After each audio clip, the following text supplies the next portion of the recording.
통계 기반 분석 모형의 종류를 살펴보도록 하겠습니다. 자, 저희들이 통계적인 것에 기반했으니까 통계에 대한 어떤 정의를 살펴봐야 되겠죠? 불확실하고 잘 알려지지 않은 사실과 대상에 관련된 자료를 수집 및 요약 정리하고 이를 바탕으로 해석 및 분석하는 데 필요한 이론과 방법을 과학적으로 제시하는 분석. 그게 이제 통계적인 분석이고요. 그런 것을 할 수 있는 모형의 종류를 살펴보려고 합니다. 자, 통계는 기술적인 통계, 그 다음에 추론 통계 이렇게 나눠지잖아요. 여기서는 기술 통계부터 볼까요? 확률과 통계적으로 정리, 요약하는 기초적인 통계값 산출. 우리가 평균이라든지 분산, 표준 편차 이런 거 계속 이야기해 왔죠. 그리고 그것의 의미라던가 용도 이런 것들을 많이 살펴봤어요. 그런데 한 번 봐서는 사실 느낌이 팍 오진 않는 것 같아요.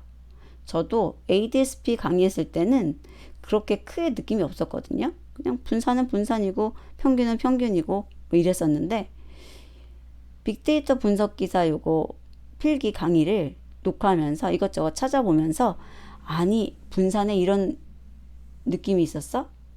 이런 의미가 있었어? 이런 것들 다시 보게 되더라고요. 그래서 여러분들도 시험 끝나고 나서라도 요 자료 가지고 몇 번 더 보시면 더 많은 도움 되실 것 같아요. 자, 보죠. 그런 통계값이 갖는 의미들. 그 다음에 상관분석.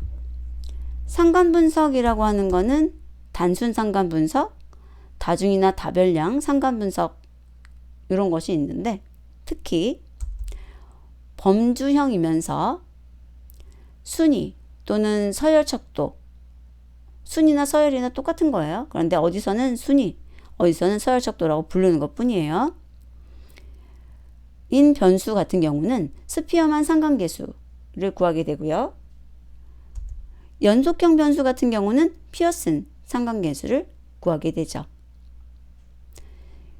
그래서 마이너스 1에서 1 사이의 값을 갖게 되고 마이너스 1이나 1이 나오면 완전 상관이죠.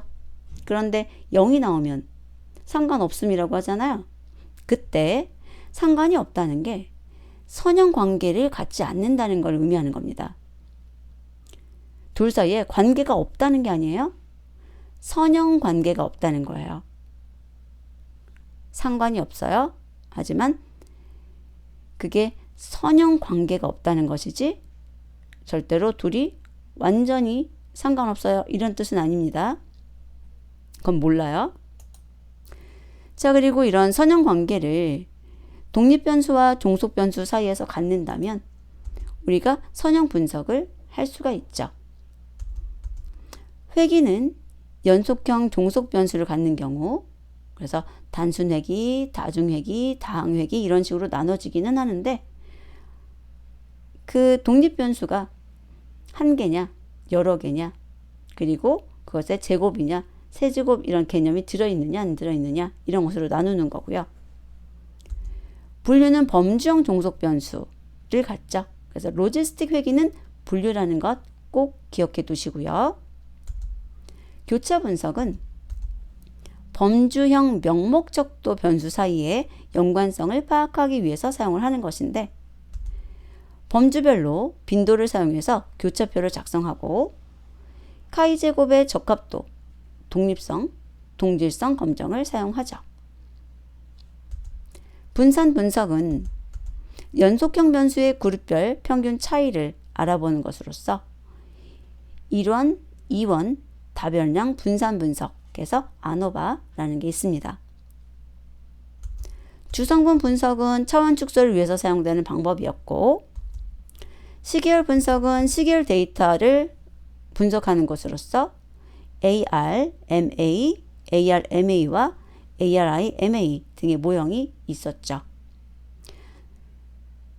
뒷분기에서 처음 이런 용어들을 듣는 분은 여기는 나중에 한번 다시 오셨으면 좋겠어요.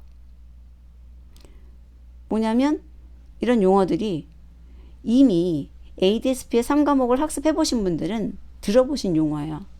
물론 집중적으로 듣지 않은 분도 계시겠지만 일단은 한 번씩 들어봤을 만한 용어라는 거죠. 자, 그래서 학습 방법을 좀 달리 하셔야 되는데 ADS-B 학습을 해보셨던 분들은 지금 듣고 나중에 안 들으셔도 되는데 처음이신 분들은 한 번 더 들으세요. 3과목 학습 끝나고. 특히 여기에서는 여러분들이 범주형이냐 연속형이냐 이것을 좀 주의해서 보셨으면 좋겠어요. 누구를 대상으로 하는 것인지. 지도와 비지도 학습 분석 모형의 종류를 살펴보도록 하겠습니다. 이렇게 학습 분석 모형을 살펴보는 이유는 분석 모형을 정의하기 위해서인데요. 분석 모형 정의라는 것은 분석 모형을 선정하고 모형에 적합한 변수를 선택해서 모형의 사양을 작성하는 것을 말합니다. 자, 그러면 어떤 분석 모형들이 있는지 지도학습과 비도학습 나눠서 살펴볼게요. 먼저 지도학습이라는 것은 크게 회귀하고 분류라는 두 가지가 있습니다. 이때 회귀하고 분류 용도로만 쓰는 게 있고 회귀 용도 또 분류 용도를 모두 다 제공하는 방법이 있어요. 그래서 모형 중에서 회귀도 분류도 모두 다 지원하는 것으로 이렇게 하나 더 나눠봤어요. 자, 회귀 용도로만 쓰는 것 한다면 선형 회귀, 리니어 리그레션이라는 것이 있고 리치, 라쏘, 엘라스틱 넷이라는 것이 있습니다. 분류 분석에서는 로지스틱 회귀, 자, 여기 뒤쪽에 리그레션, 회귀라고 들어가지만 선형 회귀는 회귀 분석, 로지스틱 회귀는 분류 분석이에요. 자, 그리고 회귀하고 분류에 모두 다 사용할 수 있는 KNN, 그 다음에 SVM, 의사결정 트리, 앙상블, 인공신경망이라는 것이 있고 특히나 앙상블 같은 경우에는 배깅, 부스팅, 보팅, 스태킹 이런 종류들이 있죠. 비지도 학습은 군집 분석과 용간 분석으로 나뉠 수가 있는데 군집 분석에서는 굉장히 다양한 알고리즘들이 있어요. 이름도 다 못 외울 정도로. 자, 그런데 우리들이 살펴볼 것이 K-means, DB스캔, SOM, EM 알고리즘 이런 것들을 살펴볼 거고요. 연관 분석에서는 A priori, 그 다음에 FP, gross 이렇게 두 가지 이야기를 할 겁니다. 그래서 문제에서는 이제 얘네들을 막 섞어 놓고 무엇으로 쓸 수 있는 것은 없는 것은 이런 식으로 물어보게 되죠.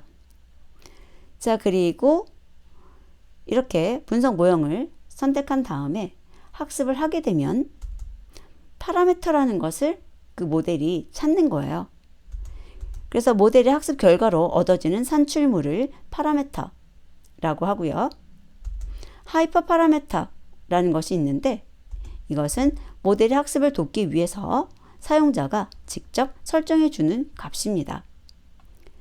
이 파라미터하고 하이퍼 파라미터 정리는 4과목에서 들어갈 거거든요. 하지만 이제 이런 알고리즘들을 이야기하면서 이런 알고리즘들이 일을 하면서 찾아내는 값 그것이 파라미터고 학습이 잘 되도록 하기 위해서 우리가 주는 값이 하이퍼 파라미터구나. 요거까지는 알아두셨으면 좋겠습니다. 자, 그래서 이런 것들 저희들이 앞으로 학습을 할 거고요. 이미 아시는 분들은 한번 쭉 정리하시고 지나가시고요. 아직 처음 학습이신 분들은 나중에 한 번 더 와야지 표시 꼭 해두시기 바랍니다.